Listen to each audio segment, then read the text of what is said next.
So today we're going to learn about creating an advanced glass material inside Unreal Engine 5. To do that, I'm going to right click and create material and name it as advanced glass. And I'm going to open this, and like before, we need to change the blending mode, and let's just do that, put it to translucent, and also make it a two-sided material. And we also need the other values as well, so we're gonna change the lighting mode to subsurface forward shading.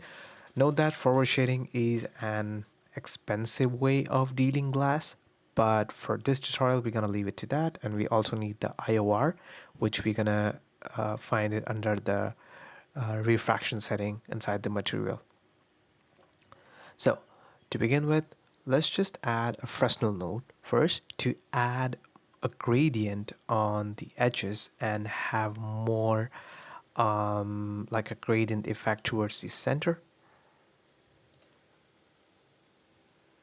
Yeah, for the gradient, I'm going to also add a multiply node and have a scalar parameter to adjust how much of that value I want. And as before, just press S and left mouse click at the same time to drop this node.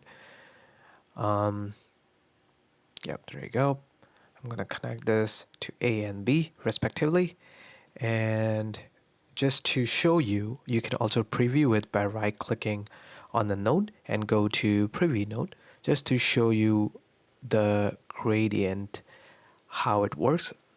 All I'm doing now is increasing the contrast so that I have more harsh edges.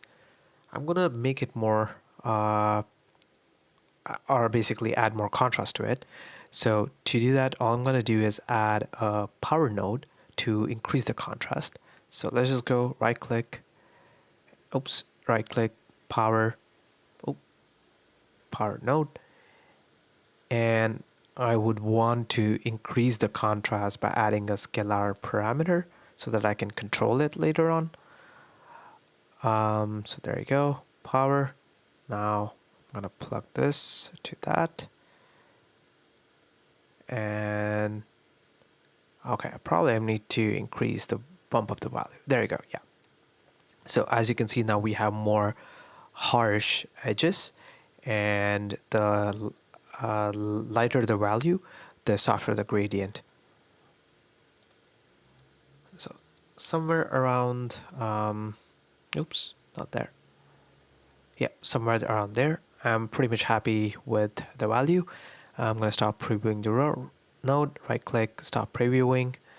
And now we're good to go to add a color to make sure that the gradients are working the way they need to work. So I'm going ahead, making this as our color 1, and now that's going to be our color 2. Again, to add or fasten adding nodes, all I'm doing is pressing 3 and left mouse button at the same time to drop this color 3 vector, sorry, constant 3 vector. So here I'm changing those colors. I'm gonna add a scalar parameter to adjust those values, like basically the color intensity, and I'm gonna multiply this. So I'm gonna add a multiply. First let me just go ahead and create the same for the other color so that we should be able to tweak both the colors in our instances. And I'm gonna multiply that. There you go, connect this. A multiply node basically multiplies the value with the scalar parameter that you have it on the bottom. So I'm gonna save this, it's gonna take some time. Perfect. Now we need to tell Unreal that we want to gradually merge this. So in order to do that, all I'm gonna do is add a lerp node. So to add a lerp, you can press L and left mouse click at the same time, and to drop the node, I'm going to connect these two values in A and B respectively, and I'm going to connect the Fresnel value to the alpha of this. So let me just show you how. Let me just add a color, change a few values here. I'm gonna do something like add some drastic values just to show you how it's working. There you go. So we can further tweak this by, like I showed before, tweaking the values of power to soften the gradient or to have a more like a harsh contrast. The reason why I'm doing this is because at times we want like a dusty color on the edges of the glass, and then in the center as we go, we want it to be more clear. So I'm adding a reroute node just to keep the nodes organized. There you go. I might also add a roughness to the edge so that we have those like a grunge, nice roughness value on the edges, and then the roughness gradually drops as we go towards the center. Or you can also have like the roughness spread out towards the center as well. So I'm adding a texture coordinate node. To do that, all you need to do is press T and left mouse click at the same time to drop the node. And then I'm going to add a scalar parameter to adjust adjust the texture map, or to adjust roughness actually, to increase or decrease the roughness value. And there you go. I'm going to add a texture coordinate node to tile the texture, because if we want the grunge to be tiny or on a large scale, we want to have the texture tiling handy. So I'm going to have a U parameter, oh, sorry, not a U, but a U tiling and a V tiling scalar parameter separately. So as you can see, I'm adding two values, U tiling, this is going to be V tiling, and we're going to use append. Oh yeah, I'm going to use a append node to add these values together. There you go, append, and I'm going to multiply these values over the texture coordinate. So I'm going to add a multiply, and then the output from the multiply goes into the texture. And I'm going to use a grunge texture or a noise texture, which is already available inside Unreal. There you go. And I'm going to add a reroute node again. Reroute.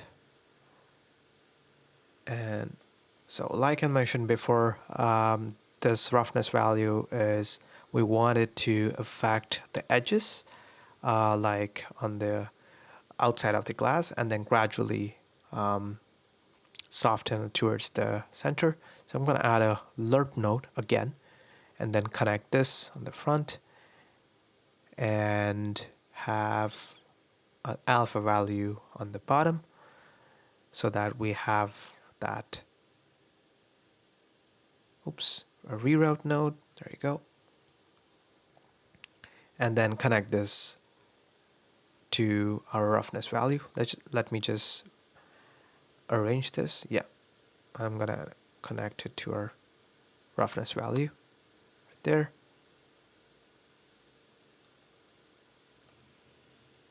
Sweet. Now I'm gonna add an opacity value. So I'm gonna create a scalar parameter named opacity, and then connect it to our opacity channel. And there, nice. It's looking pretty good. This is not much of advanced material, but this is just in case if you wish to add more texture or a grunge kind of a broken, not a broken glass, but a dirty glass effect.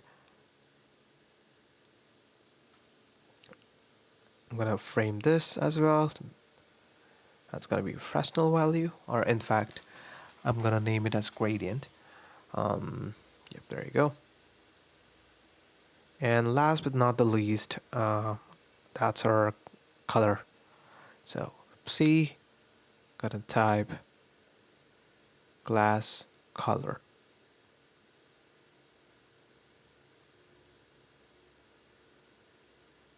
There you go. Nice.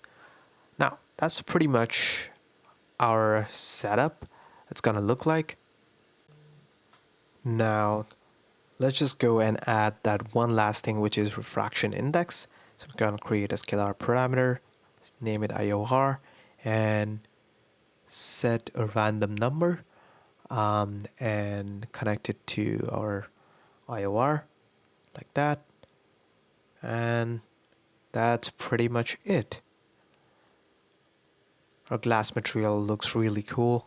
Um, Now I'm gonna go ahead and start keeping these things in proper groups so that I don't have to find the parameters um, when I want to adjust them inside material instances.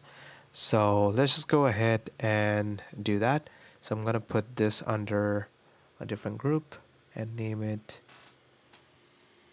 gradient, and have that under gradient. This is gonna be my color, and it's gonna go under color, and also the constant 3 vector. Yeah, and the last part is our roughness. Gonna put that under roughness. There you go. And then put these values as well under the roughness group. Having these help you to keep everything well organized, so that's why it's very important to keep them under groups. Come on, compiling shaders. There you go. Nice. Okay, so let's just go ahead and create a material instance. You can name it whatever you want. Let's go. I'm gonna name it, yeah, like that. Oops, yeah, perfect. And I'm gonna drag and drop this on our sphere, which is on the left hand side, and I'm gonna change the parameters and show you how it looks when it's under the lit mode.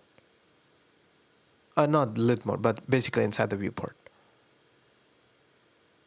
There you go.